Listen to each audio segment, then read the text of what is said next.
अगर मैंने जीता तो पहले वो जो एमएलए का फ्लैट होता है वो फ्री होगा, वो कोढ़ा विधानसभा की जनता का होगा।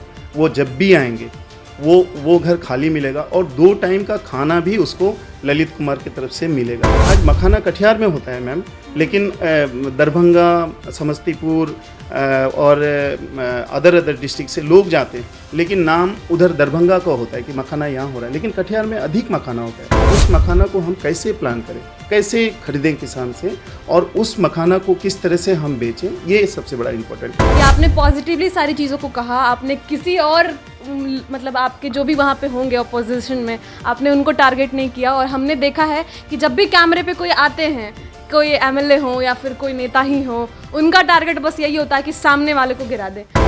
नमस्कार, आप देख रहे हैं एचएस बिहार। रियासना आपके साथ है। आज हमारे साथ एक ऐसे शख्सियत मौजूद हैं जिनका नाम हम आपको बताने जा रहे हैं, लेकिन उससे पहले हम आपको बताएं कि इनके साथ बहुत सारी चीज़ें जुड़ी है। किसी जापानीज़ कंपनी के साथ भी इन्होंने काम किया है और अब बिहार में एक अच्छी भूमिका निभाने जा रहे हैं स्मार्ट ब्रेन की चीज़ें प्रोवाइड कर कर। लेकिन साथ ही साथ सबसे जोर डालने वाली बात यह है कि ये अब इलेक्शन भी लड़ने जा रहे हैं। कहाँ से लड़ेंगे, क्या क्या करने वाले हैं, ये सभी जानकारी हम आपको इस वीडियो के थ्रू देने जाएंगे। तो हमारे साथ अब जुड़ रहे हैं ललित जी, आपका बहुत बहुत स्वागत है हमारे चैनल पर। बताइए आप क्या करने जा रहे हैं और कहां से पहले आप चुनाव लड़ने जा रहे हैं, ये हमारे लोगों को जानकारियां दें।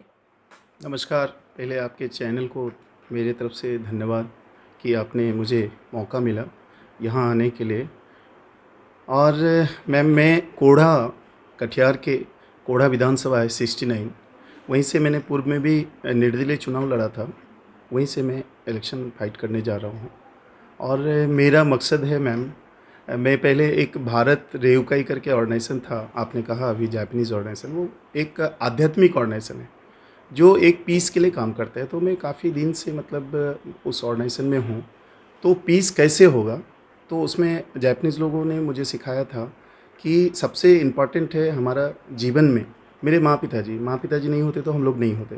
तो बहुत अच्छा लगा और उसी में मैं काम कर रहा हूँ। काफ़ी मेहनत से मैंने पूरे हिंदुस्तान में जहाँ भी हो पाया, आज 65,000 मेंबर हिंदुस्तान में है और मैं उसको फॉलोअप कर रहा हूँ। दूसरा जापान से ही मुझे मिला, आपने कहा अभी स्मार्ट ब्रेन, एक बहुत अच्छा प्रोग्राम है। वो प्रोग्राम है मैम कि जैसे हम लोग, आज मेरे बच्चे हैं, वो बच्चा मेरा मतलब इनबॉर्न टैलेंट क्या है उस बच्चे को पता नहीं होता है हमको, तो हम उसको सिखाते हैं, मेरी कंपनी उसको सिखाता है कि आप जब तक अपने बच्चा का इनबॉर्न टैलेंट नहीं जान पाएंगे तब तक हम पैसा पानी में फेंकेंगे। क्योंकि इसमें स्मार्ट ब्रेन में एक चीज़ कहा गया है मिड ब्रेन और DMIT, ठीक है। तो मिड ब्रेन क्या होता है, बच्चे को हम लोग थेरेपी देते हैं, योगा करवाते हैं, उसमें 2 दिन में बच्चे आँख में पट्टी बांध करके वो बच्चा किताब पढ़ सकता है।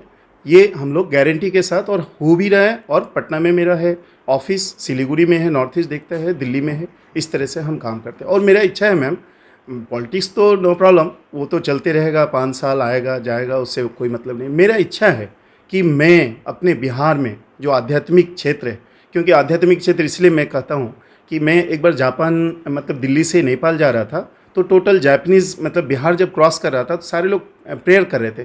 तो मैंने पूछा कि सर क्यों प्रेयर कर रहे हो, बोला है कि ये पूरे विश्व का शांति जगह है, इसीलिए हम लोग सारे लोग जब तक बिहार क्रॉस नहीं किया फ्लाइट तब तक वो लोग प्रेयर करते रहा। तो मैं उस बिहार के धरती में हम लोग, मेरा इच्छा है कि हम लोग स्मार्ट ब्रेन प्रत्येक पंचायत में, प्रत्येक ब्लॉक में हम लोग यूथ को, जो यूथ आज के डेट में रो रहा है, जो सरकार सिर्फ ऐसे ही बात कर रहे हैं, कुछ नहीं बोल रहे कि हाँ ठीक है हम जवाब देंगे, ऐसा सिर्फ ये हवा है, मेरा ऐसा मानना है। आज IAS IPS का जो बच्चा तैयारी कर रहा है, वो रात के अंधेरे में, पहले के ज़माने में बड़ा मतलब एकत्रित होकर के पढ़ता था, लेकिन आज के डेट में वो मतलब बड़ा चिंतित रहता है। 1 घंटा तो चिंता ही में गुजरता है उसको कि आज मैं रात को जग रहा हूँ, मालूम नहीं कल IPS बन पाऊँगा कि नहीं बन पाऊँगा। ऐसा देश का स्थिति है। तो ये सारा चीज़ मैम मेरा अपना एक सिस्टम है। तो आप इसीलिए चुनाव भी लड़ना चाहते हैं ताकि स्थिति को चेंज कर सकें। आप कटिहार से चुनाव लड़ रहे हैं, इसका कोई मूल रूप है, मतलब आप क्यों लड़ रहे हैं वहाँ से, स्पेसिफिक जगह आप वहाँ के हैं या फिर? जी, मैं एक कोढ़ा विधानसभा में, एक्चुअली मैं रिजर्व में आता हूँ। और सिर्फ मतलब रिजर्व नाम है मैम, ठीक है, और लोग ऐसे ही जीतते हैं बस, वो बॉडीगार्ड चाहिए, अच्छा सा गाड़ी चाहिए, रहने का जगह चाहिए, बस ये समय बीतते चले जाता है। तो किस तरह से हम काम करेंगे ना, वो योजनाबद्ध नहीं है। आप कोढ़ा विधानसभा में आज जाइए, जब उस विधानसभा में आप घूमेंगे, उस विधानसभा में आपका क्या है कि आज तक आज़ादी से पहले इतिहास है कि वहाँ से मुख्यमंत्री बने हैं, वहीं से आदरणीय रामविलास पासवान जी भी वहीं से शुरू हुए थे, वहीं से उनका फर्स्ट एमएलए-शिप हुआ था। लेकिन आज जस का तस कोढ़ा विधानसभा में, और उस कोढ़ा विधानसभा में आज पुल का, रोड का, एक अच्छा सा एजुकेशन का एक अच्छा सा माहौल नहीं है मैम आज के डेट में वहाँ पर। तो आप चुनाव जीतने के बाद क्या क्या करने वाले हैं वहाँ के लिए? जैसे कि आपने कहा कि वहाँ बहुत कमी है चीज़ों की, वहाँ अच्छा सिस्टम नहीं है, डेवलप्ड नहीं है, जबकि वहाँ से इतने बड़े बड़े लोग निकल कर आए हैं, तो आप क्या करेंगे वहाँ जाकर? जी, मेरा मानना मैम कि एक एमएलए की उतना कैपेसिटी नहीं है कि वो पूरा चीज़ कर ले, ये तो बकवास हो जाएगा। लेकिन एक एमएलए का कैपेसिटी है कि वो अपने कैपेसिटी, अगर एजुकेटेड एमएलए हैं तो वो जो पथ निर्माण के मिनिस्टर होते हैं, स्वास्थ्य विभाग के मिनिस्टर होते हैं, एजुकेशन मिनिस्टर होते हैं, वो मतलब एक ऐश मौज का समय छोड़ करके वो जा करके उस मिनिस्टर के यहाँ जा करके रिक्वेस्ट कर सकता है कि सर बड़ा मैंने वादा करके जीता हूँ, अगर वहाँ पर ये रोड हो जाता है, ये पुल हो जाता है, तो लोग अच्छी तरीक़ा से जी पाते, अच्छा एक माहौल बन पाता। ये सारा चीज़ करना चाहिए।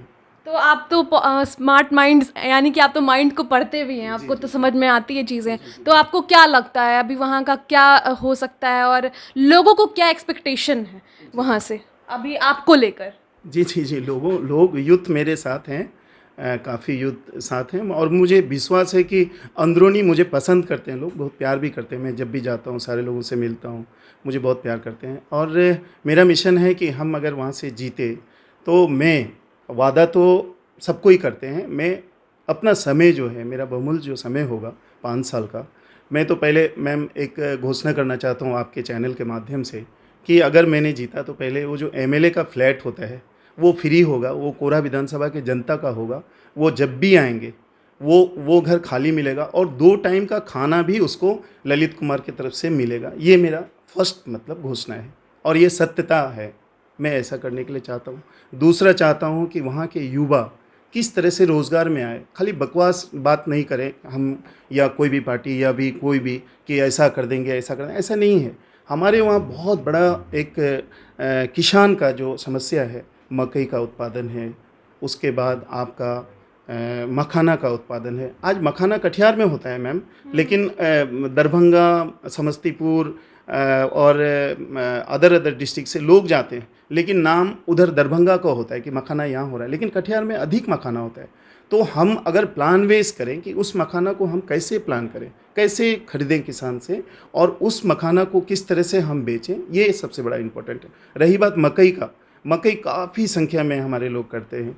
अब हम तो ये नहीं बोलते हैं कि हम फैक्ट्री कर देंगे, एक एमएलए की औकात नहीं है फैक्ट्री करने का।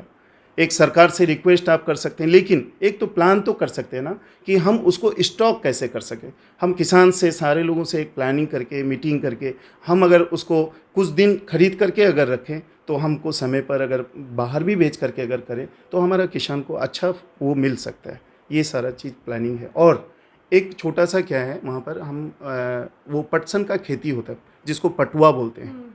तो अभी देखेंगे, क्योंकि मैं संस्था से हूँ तो ग्रास रूट को जानता हूँ। गरीब तो भूखे हैं मैम, गरीब में मतलब कुछ नहीं है, खाने का कुछ नहीं। सेल्फ हेल्प ग्रुप करके हम जो हमारा जो योजना है, जैसे हम गोटरी का काम कर सकते हैं, हम मुर्गी का काम कर सकते हैं, पालन कर सकते हैं, हम उसको सेल्फ हेल्प ग्रुप में बांट सकते हैं, वो रोज़गार कर सकता है, उससे वो खा सकता है। तो हमारे बड़े नेताओं का इसमें वो नहीं जाता है, रिजल्ट नहीं जाता है। बस बड़ा बड़ा परियोजना कर दिए, और हमारे समाज में बड़ा बीच में बड़े बड़े लोग हैं, वो लोग उसको हायर कर लेते हैं, फिर गरीब तो खटने में ही रह जाता है, और बस क्या कहें, वो हो जाता है, वो बड़ा बड़ा चीज़ बन जाता है, और जस का तस हो जाता है मैम, इम्प्लीमेंट नहीं है। बिल्कुल। आपकी एक चीज़ें तो बहुत अच्छी लगी मुझे, एक चीज़ तो बहुत अच्छी लगी, वो ये कि आपने पॉजिटिवली सारी चीज़ों को कहा। आपने किसी और मतलब आपके जो भी वहाँ पे होंगे अपोजिशन में, आपने उनको टारगेट नहीं किया। और हमने देखा है कि जब भी कैमरे पे कोई आते हैं, कोई एमएलए हो या फिर कोई नेता ही हो, उनका टारगेट बस यही होता है कि सामने वाले को गिरा दे। लेकिन आपकी ये बहुत अच्छी बात है और इस तरीके से हमें पता चलता है, हम इसी से आइडेंटिफाई कर सकते हैं कि कौन क्या है। और आप अपनी कहानी बताइए कि आप वहाँ से कैसे उठे, कैसे आप इतने बड़े ऑर्गेनाइजेशन से जुड़े और आगे आपने जो चुनाव लड़ने का फ़ैसला लिया है वो फ़ैसला क्यों लिया है, टू ब्रिंग द चेंज, या फिर आपको भी वही चाहिए जो बाकी लोगों को चाहिए। ठीक है, थैंक यू मैम, बहुत अच्छा सवाल है आपका। मेरा भगवान ने सब कुछ दिया है, मैं सब कुछ है मेरे पास। मैं एक्चुअली सबसे बड़ा दुखी हूँ। लोग बिहार में काफ़ी मतलब अभी जहाँ जहाँ जाता हूँ पार्टी के पास, वो मैं पहले पूर्व में कांग्रेस में भी था, जनरल सेक्रेटरी रहा, 2 टाइम रहा जनरल सेक्रेटरी, लेकिन कोई पहचान नहीं है, मुझे पहचाना नहीं लोगों ने। चलो नो प्रॉब्लम, मैंने वहाँ से मतलब क्यूट किया और फिर टिकट नहीं मिला तो मैं निर्दलीय चुनाव लड़ा और वहाँ के लोग काफ़ी मुझे सपोर्ट किए। मैं किसी को बदनाम नहीं करना चाहता। मेरा सवाल ये था कि आप चुनाव क्यों लड़ना चाहते हैं, चुनाव लड़ने का फ़ैसला आपने क्यों लिया, और आने वाले दिनों में क्या आपको कोई चेंज लाना है, मतलब टू ब्रिंग द चेंज, या फिर आपको फिर वही बाकी नेता जो करते हैं वैसा ही कुछ चाहिए? जी जी, थैंक यू। अब सबसे बड़ी चीज़ है मेरा चुनाव लड़ने का मेरा मकसद ये है कि जो यूथ है ना, मैं यूथ के लिए काफ़ी चिंतित हूँ। यूथ को, बिहार के यूथ को गोलबंद करके मेरा जो एक कार्य करने का योजना है, जो मेरा कंपनी है स्मार्ट ब्रेन, उसमें मैं कोचिंग क्लासेस करना चाह रहा हूँ। अधिक से अधिक युवा, वो गर्ल्स हो बॉयज़ हो, सारे लोगों को एक जगह करके मैं कोचिंग क्लासेस करना चाह रहा हूँ, क्या ताकि पूरे बिहार में हमारा बच्चा मतलब थर्ड आई जनरेट हो, ये 2 आँख तो है ही, तीसरा आँख भी जनरेट होकर के वो पढ़ पाए। और दूसरा है DMIT, वो पूरे बिहार में हर गांव-गांव तक बच्चे का चेक हो, ताकि उस बच्चे का माँ पिताजी को पता चले कि DMIT क्या है, मेरा बच्चा का इनबॉर्न टैलेंट क्या है, वो IAS बनेगा कि IPS बनेगा कि क्या बनेगा, वो ये सबसे बड़ा इंपॉर्टेंट है, मेरा लक्ष्य है। मैं अगर जीतने का मौका मिला, कोढ़ा विधानसभा के लोगों ने मुझे अगर प्यार दिया, तो मैं कोढ़ा का नाम को पूरे बिहार में ही नहीं पूरे हिंदुस्तान में रोशन करने का काम करूंगा। और ईमानदारी पूर्वक एक कमेटी होगी हमारी, मेरा इच्छा है, नॉट ललित कुमार MLA। हम चाहते हैं कि मेरा यूथ, अगर मेरा जो भी ललित कुमार है, क्योंकि मैं वो सब दोस्तों को यही कहता हूँ कि तुम ललित कुमार बनो, कल के डेट में थाना घुसो तो थाना प्रभारी भी पढ़ के ही शायद थाना प्रभारी बने हैं, पढ़ के ही शायद BDO बने हैं, पढ़ के ही शायद SDO बने हैं। लेकिन आप नहीं पढ़े, मतलब आप पढ़े हो तो नहीं बन पाए, वो पढ़े हैं तो ठीक है बन गए, लेकिन वो भी इंसान है, आप भी इंसान हो। तो आप ललित कुमार के प्रतिनिधि के रूप में जाओ तो वो पदाधिकारी पहचाने कि ललित कुमार आ रहा है। ये मेरा मकसद। आपको पहचान चाहिए, आपको लोगों के लिए काम करना है, आपका मकसद बहुत पॉजिटिव है और हम आपको बहुत बहुत शुभकामनाएं देंगे और आपको ऑल द बेस्ट भी कहेंगे कि उम्मीद हो कि आप अपने जगह से जीतें, अपने विधानसभा क्षेत्र में बहुत अच्छा काम करें और लोगों के हित में काम करें, खास तौर से उन लोगों के लिए जिनका कोई नहीं है, यानी कि जिनका कोई माँ बाप नहीं है, गरीब, हमारे गरीब। थैंक यू सो मच आपका हमारे साथ जुड़ने के लिए, बहुत बहुत शुक्रिया। आपको हम ऐसे ही और भी इंटरव्यूज़ देते रहेंगे। आपको पहचानना है कि कौन आपके लिए सही है, कौन आपके लिए सही नहीं है। बहुत बहुत शुक्रिया। चलेगी परिवर्तन की बयार या बनी रहेगी NDA सरकार? युवा तेजस्वी का होगा नाम या अनुभवी नीतीश आएंगे काम? बिहार का महासंग्राम सिर्फ HS न्यूज पर। देश और दुनिया से जुड़ी सभी प्रमुख खबरों के लिए हमारे चैनल को सब्सक्राइब करें और लेटेस्ट वीडियो पाने के लिए बेल आइकन को जरूर दबाएं। साथ ही हमारे वीडियो को लाइक और शेयर करना ना भूलें।